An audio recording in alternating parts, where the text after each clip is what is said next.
Sometimes, love does not arrive loudly.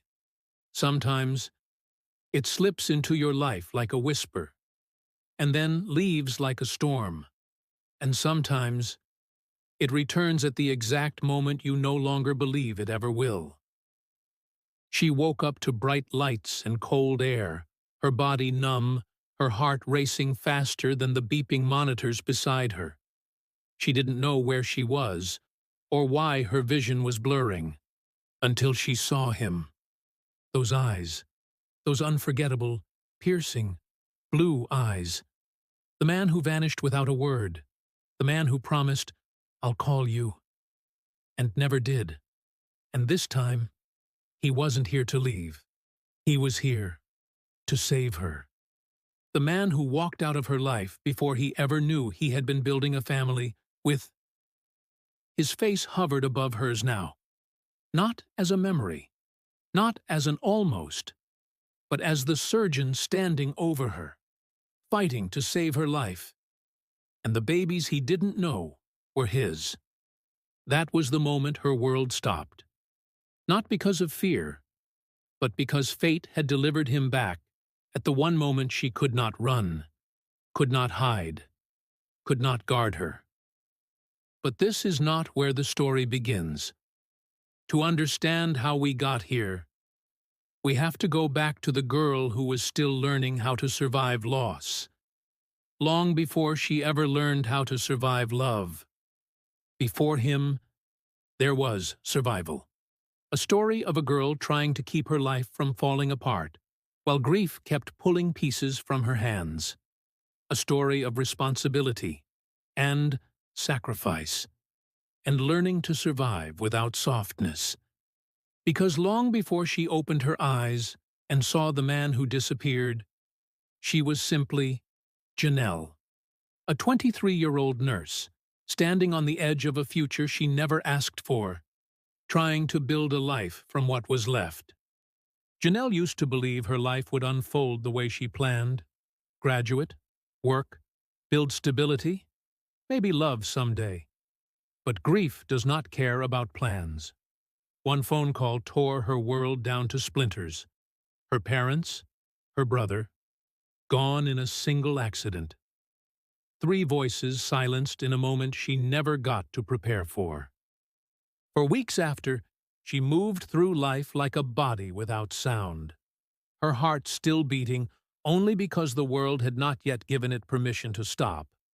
She learned very quickly that heartbreak doesn't always scream. Sometimes it just drains. The kind of pain that sits quietly in the bones and teaches you how to breathe around the emptiness. And yet, in the middle of that fallout was a little girl who still needed her. Her brother's daughter, Amy, 5 years old, fragile, smiling through confusion she didn't have language for. When social services asked who would step forward, Janelle didn't hesitate. Grief turned into responsibility. Responsibility turned into purpose. Purpose was the only thing that kept her standing. So she worked and studied and pushed through exhaustion that would have collapsed anyone else. She didn't have the luxury of falling apart. She was the last one left. She didn't have room for love until him. The hospital was supposed to be a new beginning, a place where she could finally breathe again. She walked in on her first day wearing a brave face, holding her world together with nothing but will and prayer. Then she saw him, Luke Harrison, the man everyone whispered about before she ever said his name out loud. The brilliant young surgeon, too gifted for one hospital, too extraordinary to belong in one place for long. She did not notice him the way everyone else did. Not at first. She noticed the way he looked at her, like stillness had finally found him, like he recognized something in her he had been searching for without knowing he was missing it. Their eyes met, and for a moment, the noise of the hospital fell completely away. She told herself it meant nothing. She had no time for almosts, no space for heartbreak, no energy left for hope. But love has a way of circling back to the places we tell ourselves are closed off. It waits, quietly, patiently, until the heart is too tired to keep its shield lifted.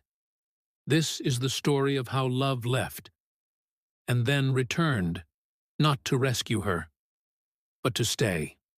It didn't happen in a rush. Love didn't sweep her into its arms.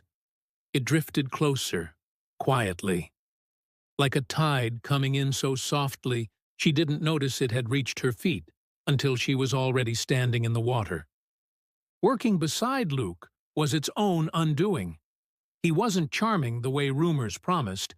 He was steady, focused, calm in the places she had only known exhaustion. In the operating room, in the hallways, in the soft moments where data turned into compassion. He noticed her, not her uniform, not her skill set. Her, the part of her she kept hidden under strength. He asked about her niece. He remembered the details she didn't think he was listening to. He looked at her the way someone looks when they've already decided, quietly, this person matters to me. No games, no performance, just presence. A dangerous kind of tenderness, the kind that made her grief soften just long enough for longing to breathe again. Night shifts made closeness inevitable. 2 cups of coffee became conversation. Conversation became comfort. Comfort became something she couldn't name, without fearing it would disappear. He didn't flirt the way other doctors did. He stayed. He showed up in the loneliness she didn't voice. He filled silence without crowding it. He made the world feel less heavy without asking her to pretend the weight wasn't there. And then came the night the walls finally cracked. Not with passion, but with honesty. They were seated beside a sleeping patient with no family, a forgotten soul tucked away in quiet hours no one else slowed down long enough to see. Luke told her that night that he had grown up learning not to expect permanence, that people leave, that love drifts, that roots were something other people got to keep. Then he said, I think some part of me has been tired. For years. And I didn't realize it until I met you. She didn't reply, not with words. Her silence was a confession, a doorway widening, a heart unlocking its dead. What began as glances became gravity. What began as admiration became ache. What began as closeness became something neither of them had breathed aloud yet, but both had already fallen into. There wasn't a first kiss under fireworks. There was a slow, trembling surrender, the kind that feels like exhaling after months of holding air hostage, the kind that doesn't ask, do you want me? But whispers, you're safe to want me. She told herself it couldn't last. He was temporary. His assignment would end. He would travel again. The world would pull him somewhere brighter. Men like him didn't stay. Men like him didn't choose routes, especially not with someone still learning how to stand. But the heart rarely follows logic. It follows recognition. By the time she realized she loved him, it was already too late to undo it. He had become home in a world that had taken hers away. And for one night, just one, she let herself believe she was allowed to want more than survival. That night, the one she replayed 1,000 times in her mind, was not reckless or impulsive. It was gentle, slow, a love that unfolded like a prayer no one taught her how to say out loud. They didn't speak promises, but their silence made them. They didn't say, forever. But their hands held each other like they had already claimed it. She fell asleep against him, believing she would wake up to more. Instead, she woke up to absence. A note. 4 words. I will call you. And then silence. Days, weeks, months. She learned the cruelest part of abandonment is not losing someone. It's believing you mattered and discovering you were wrong. So she buried the softness, buried the hope, buried the love, and chose survival again until survival wasn't hers, alone anymore. Until the child she carried became her reason to fight through exhaustion, judgment, and whispered speculation. She braced for motherhood alone, and she would have carried that story to the very end. If fate hadn't woven a turning point she never saw coming. The moment she opened her eyes on that operating table and found the ghost she once loved holding her life and her children's lives in his hands. Not coincidence, not tragedy. A door reopened by timing that was too precise to be anything but divine intervention. She should have felt anger the moment she saw him again, but all she felt was shock. Shock that he was real. Shock that he was here. Shock that the man who vanished was the one holding her life together in the moment it threatened to fall apart. Her body was weak, her consciousness slipping, but her heart remembered him instantly. When she woke again after surgery, the world was blurry, but he was still there. Not in scrubs now, not as a surgeon hovering above a crisis, but seated beside her bed, with the kind of expression a man wears when relief and terror have collided inside his chest. He didn't speak at first. He just looked at her, the way someone looks after nearly losing what they didn't realize they were praying for. Janelle. His voice cracked on her name. She didn't know what to say. How do you speak to the man who broke your heart by disappearing, then saved your life by returning? Before she could gather her thoughts, a nurse entered quietly to tell her the news that would change everything. Your babies are healthy, she said gently. Both of them. Both. 2. Twins. Janelle stared, stunned. She had only ever been told there was one. And then, slowly, her gaze drifted back to Luke, and he understood the truth without needing a single word spoken. His children. His. The shock on his face was not rejection. It was revelation. It was a man realizing he had become a father in the same breath he became a savior. When she was stronger, he didn't demand explanations. He didn't accuse. He didn't lecture. He simply asked, softly, carefully, "Why didn't you tell me?" And she answered with the honesty that had been lodged in her throat for months. "Because you said you'd call, and you never did." The simplest wounds are sometimes the deepest. Then came his truth, the one she never imagined. The stolen phone, the vanished number, the blocked hospital lines, the emails she never received. He hadn't chosen silence. He had been locked out of her world with no doorway back. By the time he returned to the hospital to find her, she was already gone. He didn't abandon her. He lost her. And she had grieved him as if he had chosen to disappear, when in reality, he had been trying to return. The heartbreak was mutual, just hidden on different sides of a closed door. There are some truths that don't repair the past, but they soften it. They make it breathable again.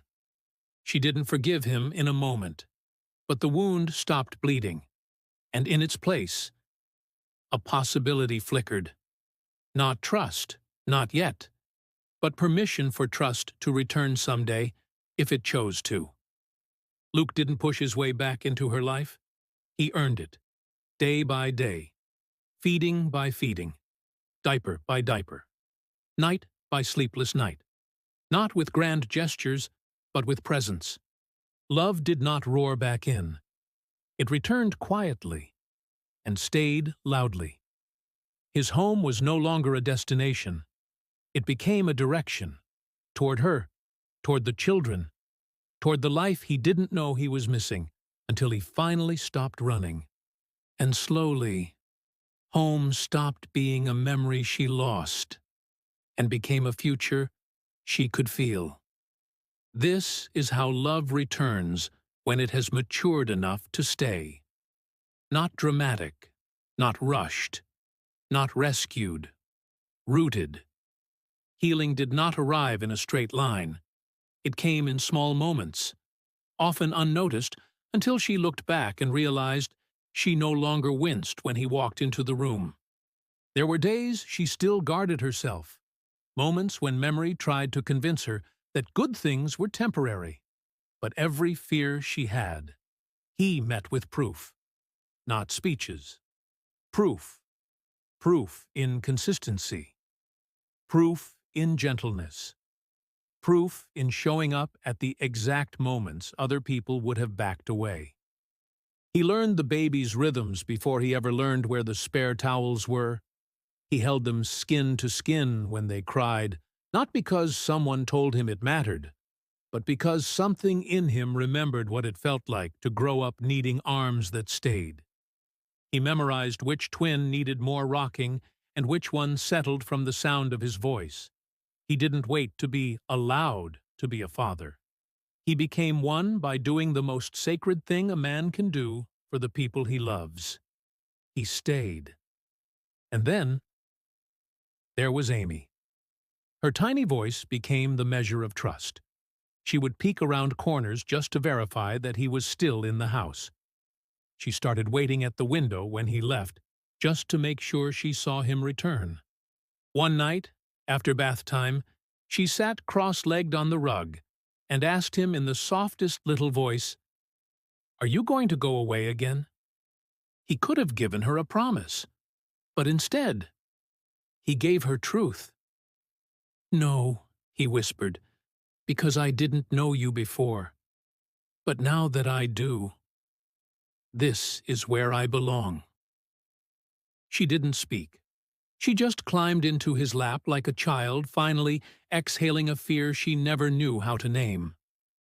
Janelle watched them from the doorway with tears she tried to blink away.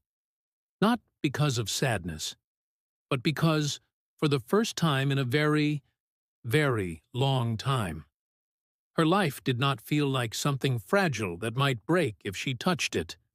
It felt held, shared, safe. The night she realized she was no longer doing this alone wasn't cinematic. There were no candles, no sweeping score, no sudden revelation. Just him standing at the sink in a soft t-shirt with a baby over his shoulder, while Amy tugged on his pant leg telling him about her day.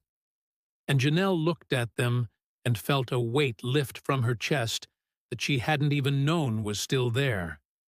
Sometimes wholeness isn't loud. Sometimes it is simply the absence of fear. He did not re-enter her life as a rescuer. He re-entered as a partner. And little by little, betrayal stopped being her memory of him and became her misunderstanding of him. Love was rewriting the story from abandonment into return, from heartbreak into homecoming. Not because fate forced it, but because choice sustained. And just when life began to feel steady, love chose a different kind of courage, to become permanent. He waited. He did not rush the moment. He did not assume a place he had not been invited into yet. He let love grow, quietly, like something being rebuilt, stone by stone. And when he finally chose the night to ask her for forever, he didn't set a stage. He set a moment. The twins were finally asleep. Amy was tucked in, breathing softly into her pillow, her curls spilled like a crown across her blanket. The house was quiet, not the terrified kind of quiet she once lived in, but the safe kind. The kind that means everyone you love is under the same roof, resting, protected. He stepped onto the back porch with nerves that made his heartbeat audible in his ears. He wasn't nervous she would say no. He was nervous because he knew his life would change the moment she said yes. When she joined him outside, she didn't know why he was pacing. She only knew the way he was looking at her felt heavier than conversation. He took her hands, gently, as though asking permission before asking the question. There was no speech, no performance, just truth. "I want to build a life that doesn't go anywhere," he said quietly. "A life rooted in us, in our children, in home." Her breath shook, not from fear, but from being seen too deeply all at once. "I didn't come back to finish a moment," he said. "I came back to build the rest of my life." And then he knelt, not as a gesture of tradition, but surrender. Surrender to love that had outlasted absence. Surrender to the future he now chose with both hands steady. "Janelle," he whispered, his voice thick with emotion, "will you marry me?" She didn't look at the ring. She didn't look at his hands. She looked at his eyes and recognized home. The kind of home you don't walk toward. You exhale into. "Yes," she breathed, the softest word and the loudest turning point of her life. It wasn't relief. It wasn't excitement.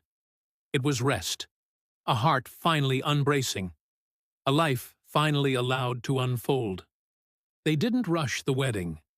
They let life shape the timing.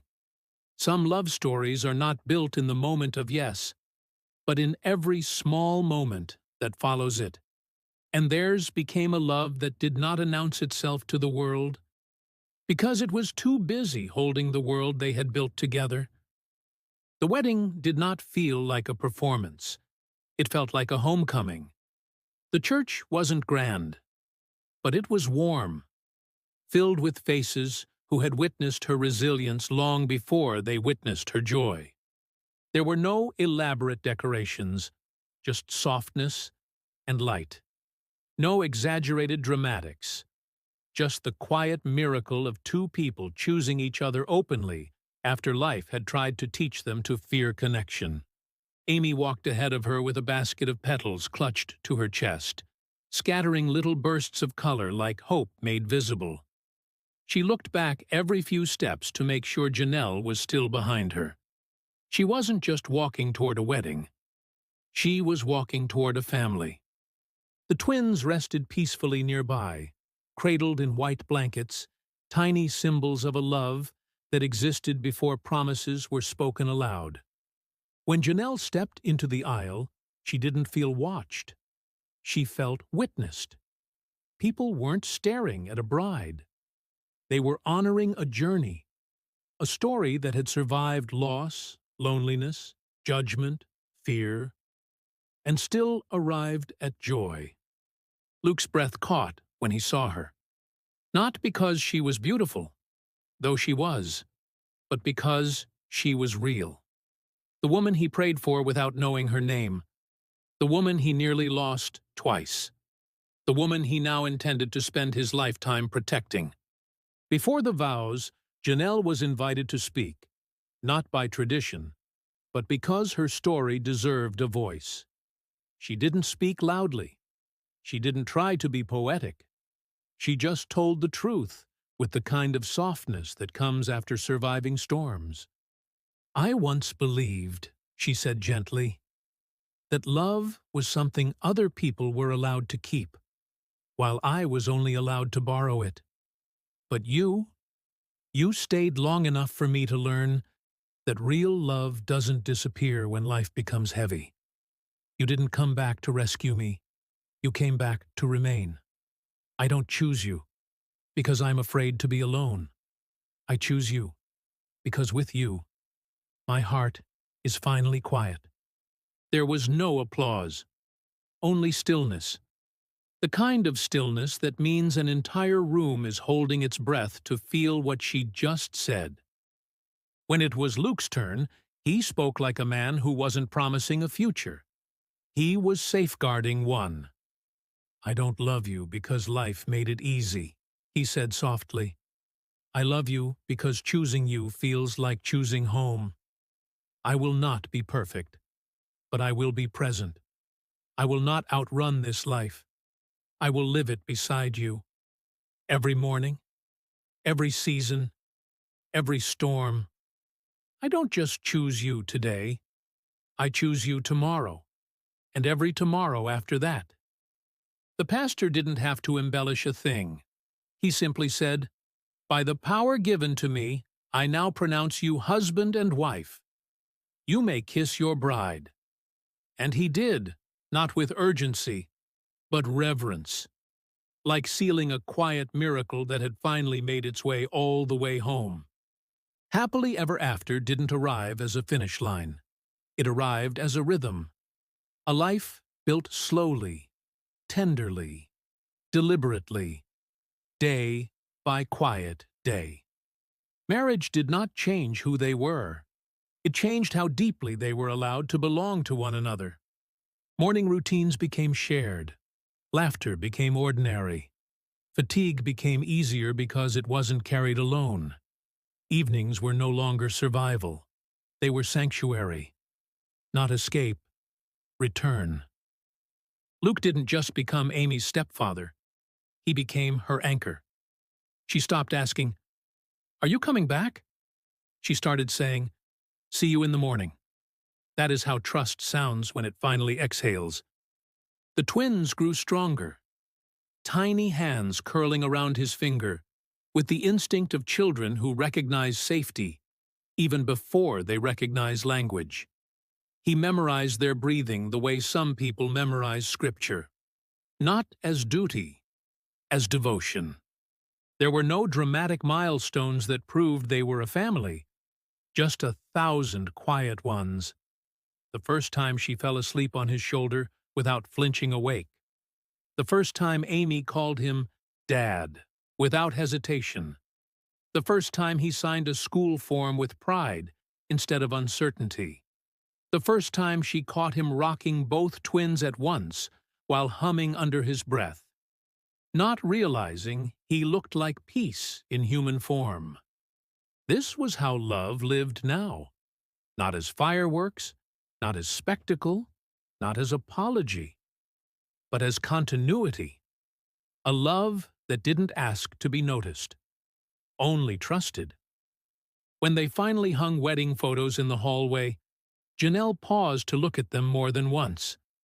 Not because she liked the way she looked, but because she still had moments when she couldn't quite believe this life was hers. After so much loss, after so many fractures, after so many seasons of holding everything together with prayer and exhaustion, she now had arms beside hers, holding the weight. She now had mornings filled with purpose instead of emotional survival. She had belonging that didn't threaten to vanish the moment she reached for it. The greatest love stories are not the ones that begin with fire, but the ones that keep burning long after the striking of the match. The ones that stay lit because two people keep shielding the flame from everything that once tried to extinguish it. And as seasons passed, as life settled into warmth instead of defense, something inside her finally whispered a truth she had never dared to believe before. I am not waiting for loss anymore. I am living in love that stayed. The months that followed were not dramatic. They were gentle. A kind of gentle she once believed was reserved for other people's lives. This time, her peace did not feel borrowed. It felt earned. She had weathered storms without shelter, carried grief without witness, and loved a child through sorrow that mirrored her own. Now, for the first time, she was not bracing for collapse. She was blooming in stillness. Luke didn't speak often about the years before her, the traveling, the moving, the endless motion. But every now and then, in late-night conversation while the twins slept between them, he would admit in a quiet voice, "I didn't know what I was searching for until I realized I had stopped running." Some people find answers in achievement. Some find them in arrival. He found his in the sound of two infants breathing against his chest, and a little girl sleeping down the hall who now whispered, "Good night," with certainty instead of fear. That was the night he said something that stayed with her more than any vow. He didn't say, "I love you." He said, "I belong here." Belonging is the deeper confession. Love can feel like a feeling. Belonging feels like a foundation. Janelle began to see a different version of herself too. Not the woman who held everything together alone, but the woman who finally had space to rest. Grief didn't vanish, but it no longer defined the temperature of her life. It became a visitor, not a landlord. For the first time in years, she started dreaming again, planning again, laughing without catching herself as though joy required permission. The softest kind of healing is the kind you don't notice until you wake up one morning and realize you haven't cried in months. Not because you suppressed it, but because peace finally had enough room to breathe. The people at the hospital saw the change before she did. She moved differently now, not cautiously, but with grounded certainty. She carried softness again, not as weakness, but as proof that care had finally returned to her instead of being extracted from her. And every time Luke came by with the twins or picked her up after shift, whispers became awe. No one questioned why him. They understood, of course him. Because there are some endings that turn out to be doorways, and some absences that return as permanence. Home was no longer something she lost. Home was someone she woke up beside. If this story touched your heart tonight, you're welcome to stay with us for more. There are many kinds of love. The waiting kind, the returning kind, the healing kind. And somewhere, yours is already unfolding too. You are safe here. You are welcome here, anytime. And you are never listening alone. Special shout-out time.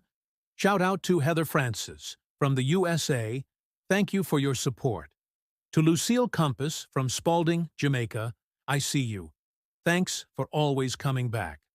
A special message to Jamaica and the Caribbean. My heart goes out to everyone affected by Hurricane Melissa. To my people in Jamaica and across the Caribbean. Stay strong, stay safe, and keep faith alive. Our spirit has faced many storms, and through God's help, we've always risen again. Together, we will overcome this too. Stay safe, my Caribbean family. You are in our prayers. Until next time, remember, love is free.